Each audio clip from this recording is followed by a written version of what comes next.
አሰላሙ አለይኩም ወራህመቱላሂ ወበረካቱ። ውድና የተከበራችሁ የቡቴቻና ቤተሰብ እንዴት ናችሁ? ሰላም ናችሁ? ዛሬ ደግሞ በአዲስ ቪዲዮ መጥቼላችኋለሁ። እንግዲህ ሰሞኑን ቲክቶክ ላይ ቻሌንጅ የሆነውን ዳቦ እኛ ስለምን ይቅርብን ጋግረው ብለን መተናል። ምን እንደተጠቀምኩኝ ያሳያችኋለሁ። አብራችሁ ይቆዩ። እዚህ ጋር ውሃ ያዘጋጀሁትን ግብአቶችን አሳያችኋለሁ። ውሃ አንድ ብርጭቆ ውሃ፣ ከአንድ ብርጭቆ ውሃ፣ ሐሊብ ኒዶ፣ ስኳር፣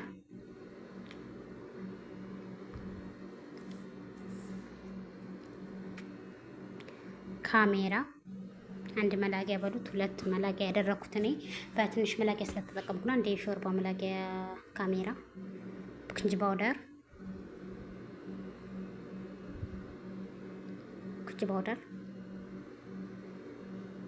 ጨው፣ እነዚህን በደንብ አዋህዳቸዋለሁ አብሬ። ከዛ ደግሞ የሚጨምረውን አብራችሁ ታያላችሁ። ስኳሩ እንዲማማ በደንብ ማማሰልና ማዋሃድ ይጠበቅብናል።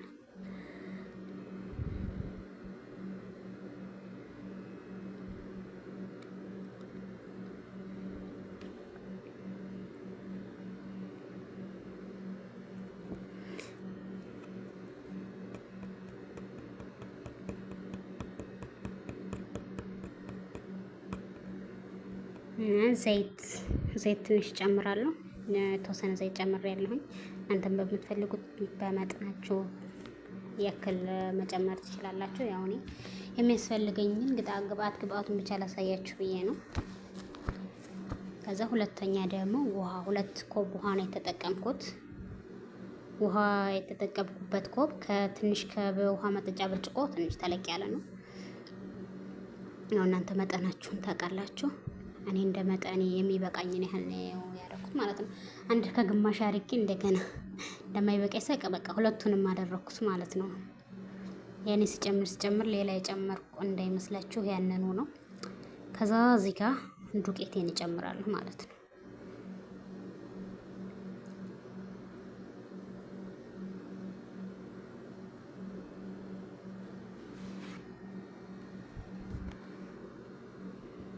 ዱቄቴን በዚህ መጀመሪያ በእንትኑ በደንብ አዋህደውና ከዛ በእጄ ነው የማቦካው። ማብኪያ አልጠቀምም፣ በእጄ ነው የማቦካው። ግን የተወሰነ ውሃውን እንትን እስከሚል ድረስ በዛ ማስለዋለሁ ማለት ነው።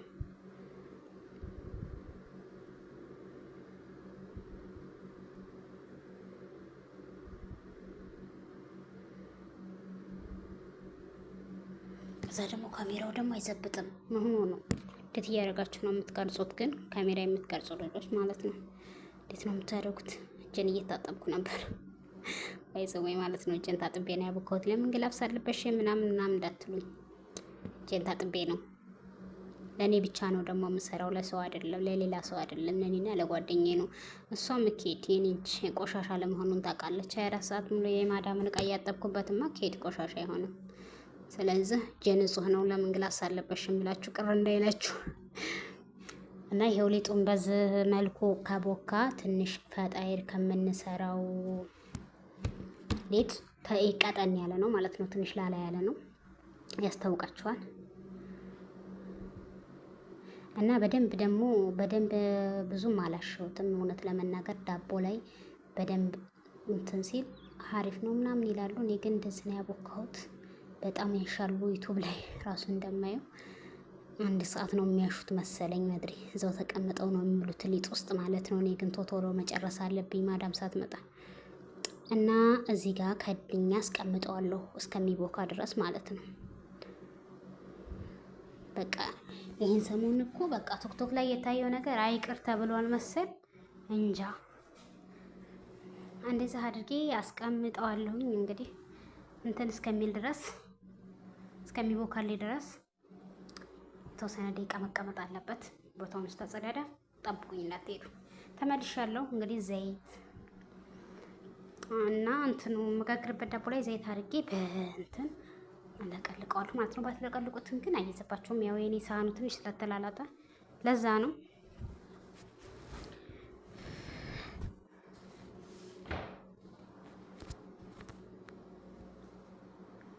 እንደዚህ ከደረኩኝ በኋላ እዚህ ጋር እንትን የመለውን ቅቤና በርበሬውን ሚክስ ማድረግ አለብን።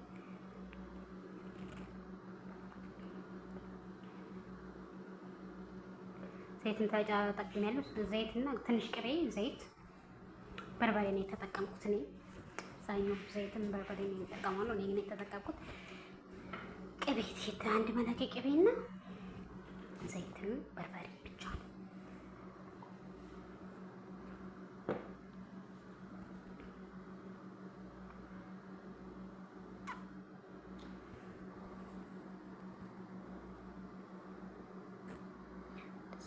ሚክስ አድርጌ በደንብ አዋህደዋለሁ። በርበሬውና እንትኑ እንደምታዩት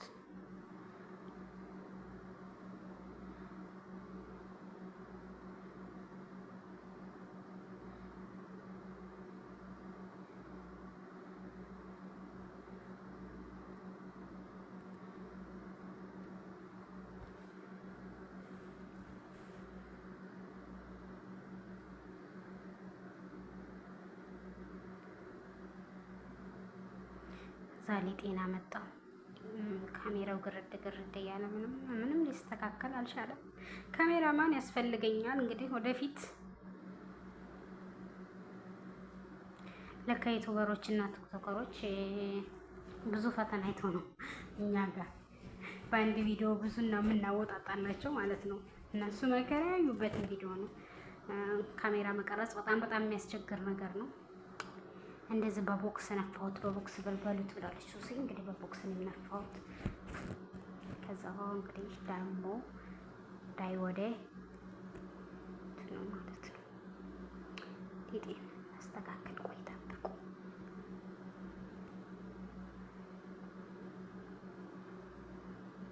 እንደዚህ እንግዲህ ከዚህ ከላይ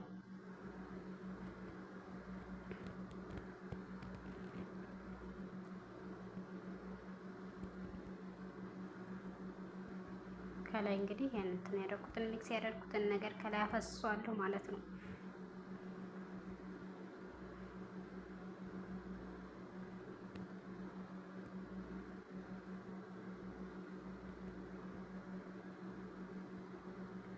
ይሄው እንደምታዩት ፈሰሰ።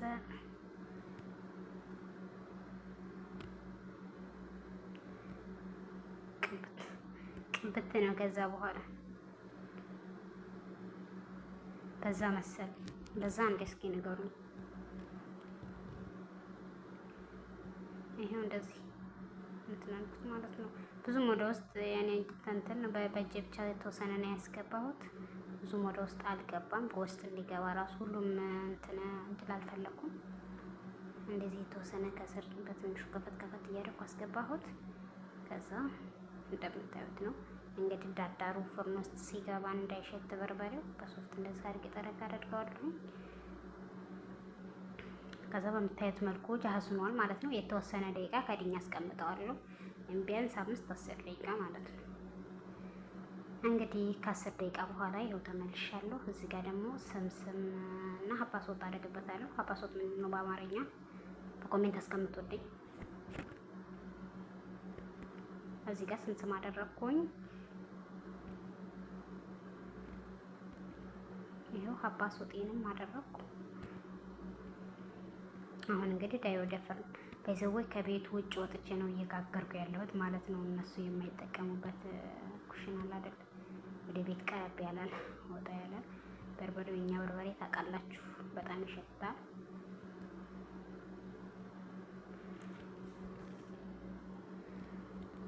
ሹፉ እንግዲህ ወጣ ማለት ነው። ከፍርን በሰለ ደረሰ። እንደምታዩት በምታዩት መልኩ ዋው ጃህስኗል ማለት ነው። ከተወሰነ ደቂቃ በኋላ ነው በረድ ካለ በኋላ ነው እንትን ያልኩት የገለበኩት። እንዴት ተወሰነ ደቂቃ ተፍርኖ ብቻ አስቀምጫለሁ። አሁን በምታዩት መልኩ ዋው ካራ ራሱ ለማምጣት እስከማመጣ ድረስ ጊዜ አልሰጠኝም። ቁራሾ ነው ያለኝ። ምርጥ ዳቦ ነው። በዚሁ አጋጣሚ ሱስዬ እናመሰግናለን። የረሳነውን ሁሉ የምታስታውሰን ልጅ ናት ባይዘወይ